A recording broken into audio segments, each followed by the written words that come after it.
यार मेरी शर्ट कहाँ गई?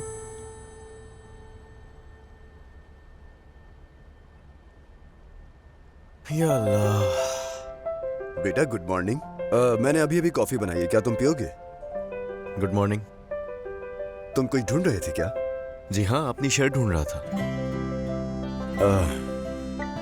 ये टी शर्ट मुझे नजर आई तो बस उठाकर पहन ली मैंने, लेकिन मुझे पता होता तो मैं ये कभी नहीं पहनता।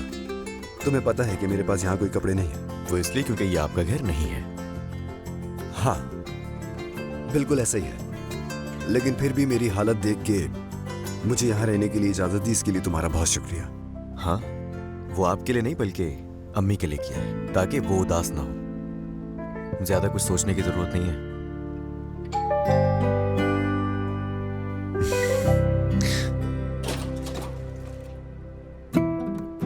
खुशामदीद। जल्दी तो नहीं आ गई ना मैं? अरे नहीं नहीं, बिल्कुल सही वक्त पे आई हो। मैं सोच रहा था कि हम किचन में पढ़ लेंगे, मगर चाहो तो लाउंज में भी पढ़ सकते हैं। नहीं, किचन ही ठीक है मेरे लिए तो। ठीक है, अच्छा मैं चेंज करके आता हूँ, तो वेट करो। ठीक है।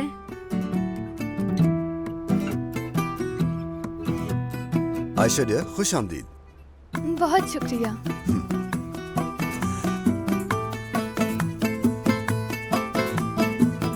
जान को बता दिया था? बता दिया था, फारूक साहब आ रहा है। फारूक साहब, वो मुस्तफ़ा साहब आए हैं। मुस्तफ़ा साहब? वो पुरानी सप्लाई कंपनी के मालिक। उन्हें इन्फॉर्म किया था ना कि कॉन्ट्रैक्ट नहीं रहेगा, इसीलिए आए शायद। मुलाकात कर लेते हैं उनसे। हाँ, भेजो उन्हें। यहाँ आ जाइए मुस्तफ़ा साहब। अस्सलाम वालेकुम। मेरे ख्याल से आप फ्री हैं। जी बिल्कुल, खुश आमदीद, तशरीफ लाइए।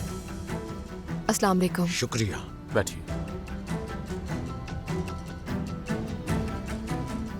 माफ कीजिएगा, इत्तला दिए बगैर आ गया।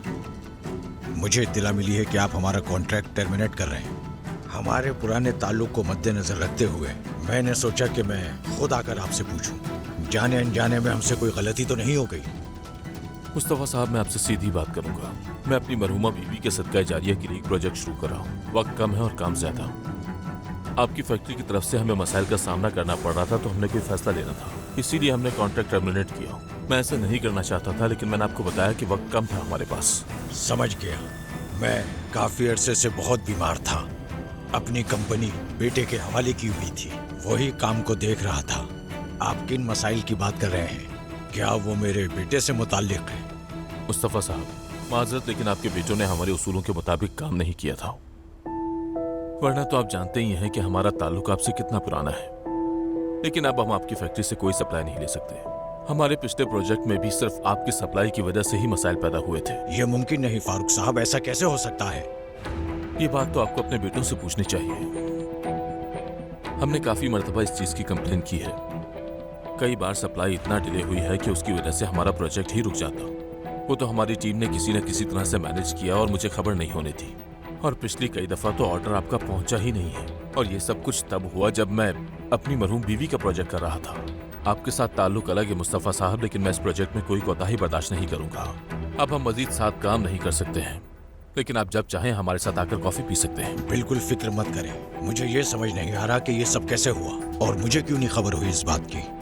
जहाँ तक मेरी मालूमात है, आपके बेटों ने छोटे काम करने को तरजीह दी, जहाँ से उन्हें फौरी तौर पर कैश मिलने की उम्मीद थी। सिर्फ इस वजह से उन्होंने हमारे ऑर्डर्स डिले कर दिए। खैर, ये उनकी मर्जी थी, लेकिन वो हमारे साथ ऐसा करने का हक नहीं रखते। पैसों की वजह से उन्होंने ये सब किया? हाँ बिल्कुल, पैसा ऐसी ही चीज है।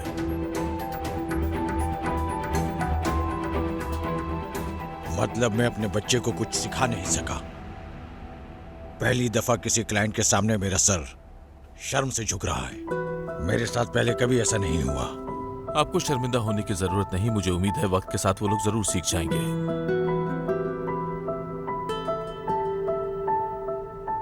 अब मुझे चलना चाहिए और अपने बच्चे की तरफ से मैं आपसे माजरत की हरगिज़ जरूरत नहीं। बस मैं इतना ही कहना चाहूंगा कि आपके लिए हमारे दरवाजे हमेशा खुले हैं। खुदा हाफिज। अल्लाह हाफिज।